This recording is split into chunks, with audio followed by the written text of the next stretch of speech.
श्रीलक्ष्मी श्रीमहालक्ष्मी क्षीरसागरकन्यका उत्तिष्ठ हरिसम्प्रीते भक्तानां भाग्यदायिनी। श्रीलक्ष्मी श्रीमहालक्ष्मी क्षीरसागरकन्यका उत्तिष्ठ हरिसम्प्रीते भक्तानां भाग्यदायिनी। उत्तिष्ठोत्तिष्ठ श्रीलक्ष्मी विष्णुवक्षस्थलालये उत्तिष्ठ करुणापूर्णे लोकानां शुभदायिनी।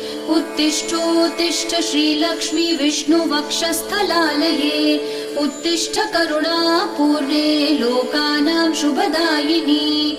श्रीपद्ममध्यवसिते वरपद्मनेत्रे श्रीपद्महस्तचिरपूजित पद्मपादे श्रीपद्मजातजननी शुभपद्मवक्त्रे श्रीलक्ष्मी भक्तवरदे तव सुप्रभातम्।